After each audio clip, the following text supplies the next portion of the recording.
America ಜೆಲೆನ್ಸ್ಕಿಂದ ಹಿಂದೆ ಸರಿದ್ರೆ European union ಹಿಂದೆ ಸರಿದಿಲ್ಲ. ಅವರೆಲ್ಲರೂ ಜೆಲೆನ್ಸ್ಕಿ ಅವ್ರು ಸಪೋರ್ಟ್ ಮಾಡಿದ್ದಾರೆ. ಇಲ್ಲ ನೀವು ತೆಗೆದುಕೊಂಡಂಥ ನಿರ್ಧಾರ ಸರಿಯದ, ನಾವು ನಿಮ್ಮ ಜೊತೆಗಿದ್ದೀವಿ ಅಂತೇಳಿ ನ್ಯಾಟೋ ನಿಮ್ಗೆ ಗೊತ್ತದ. ನ್ಯಾಟೋದಲ್ಲಿ ಅಮೇರಿಕಾದ ದೊಡ್ಡ ಹಸ್ತಕ್ಷೇಪ ಆ ಮಾತಿರಲಿ. ಆ ಒಂದು ನೆಲೆಯಲ್ಲಿ ಇವತ್ತು ಯುರೋಪಿಯನ್ ಯೂನಿಯನ್ ಸಪ್ರೇಟಾಗಿ ನಮ್ಮ ಜೆಲೆನ್ಸ್ಕಿಗೆ ಸಪೋರ್ಟ್ ಮಾಡಿದ್ದಾರೆ. ಈ ಸಪೋರ್ಟ್ದಿಂದಾಗೆ ಸಹಜವಾಗಿ ಮತ್ತಷ್ಟು ಜೆಲೆನ್ಸ್ಕಿಗೆ ಬಲ ಬಂದಂಗೆ ಆಗಿರ್ಬೋದು. ಇವತ್ತು ವೆಸ್ಟ್ ಜರ್ಮನಿ ಆಗಿರ್ಬೋದು ಅಥವಾ ಜರ್ಮನಿ ಆಗಿರ್ಬೋದು, ಇಂಗ್ಲೆಂಡ್ ಮತ್ತು ಇನ್ನೊಂದು ದೇಶ ಬಿಟ್ಟರೆ ಉಳಿದ ಎಲ್ಲ ಯುರೋಪಿಯನ್ ಯೂನಿಯನ್ದ ದೇಶಗಳು ಇದು ಸಪೋರ್ಟ್ ಮಾಡಿ ಇಲ್ಲ ನೀವು ತೆಗೆದುಕೊಂಡು ನಿರ್ಧಾರ ಸರಿಯದ.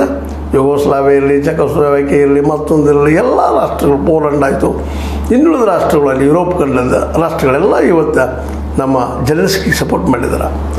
ಹೀಗಾಗಿ ಇವತ್ತು ಏನಾಗಿಬಿಟ್ಟಿದ್ದಪ್ಪ ಅಂದರೆ ಯುರೋಪಿಯನ್ ಯೂನಿಯನ್ ಒಂದು ಕಡೆಗೆ, ರಷ್ಯಾ ಮತ್ತು ಅಮೇರಿಕ ಇನ್ನೊಂದು ಕಡೆಗೆ. ಹೀಗಾಗಿ ಇಲ್ಲಿವರೆಗೆ ಇದ್ದಂತಹ ಒಂದು ಚಿತ್ರ ಏನಿದಪ್ಪ ಅಂದ್ರೆ ಒಂದು ಕಡೆ ಅಮೇರಿಕ, ಇನ್ನೊಂದು ಕಡೆ ರಷ್ಯಾ ಅಥವಾ USSR ಇದ್ದು ಇವತ್ತು ಅದು ಭಿನ್ನಾಗ್ಯದ. ಎರಡೂ ಒಂದಾಗುವಂಥ ಪ್ರಸಂಗ ಬಂದಿರ್ತದೆ. ನಾವಿಬ್ಬರು ಒಂದಾದರೆ ಜಗತ್ತನ್ನು ಆಳಬೋದು ಅನ್ನೋಂಥ ಒಂದು ಭಾವನೆ ಬಂದಿರಬಹುದು. ಅದೇ ಕಾಲಕ್ಕೆ ಭಯವನ್ನು ಹುಟ್ಟಿಸುವಂಥ ಕೆಲಸವೂ ಆಗಿರ್ಬೋದು. ಯಾಕಪ್ಪ ಅಂದ್ರೆ ಜಗತ್ತಿನ ಅತ್ಯಂತ ಬಲಿಷ್ಠ ರಾಷ್ಟ್ರಗಳು ಯಾವ್ಯಾವ ಅಂದರೆ ರಷ್ಯಾ ಮತ್ತು ಅಮೇರಿಕ.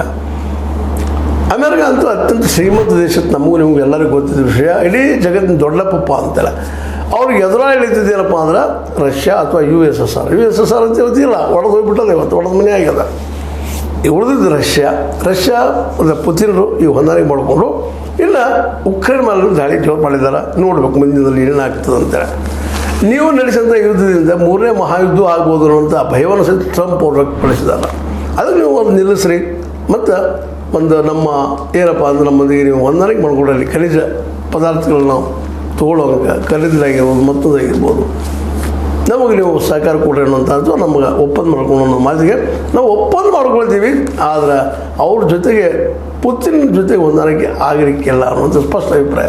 ಇನ್ನು ಮುಂದಿನ ನೋಡಬೇಕು ಏನು ಆಗ್ತದೆ ಅಂತ. ಯಾಕಂದರೆ ಇಲ್ಲಿವರೆಗೆ 2 ಪಂಗಡಗಳಿದ್ದು, ಒಂದು ಕಡೆ ರಷ್ಯಾ ಮತ್ತು ಇನ್ನೊಂದು ಕಡೆ ಅಮೇರಿಕ ಇದ್ದಿದ್ದು, ಇವತ್ತು 2 ಒಂದಾಗಿದ್ದಾವೆ.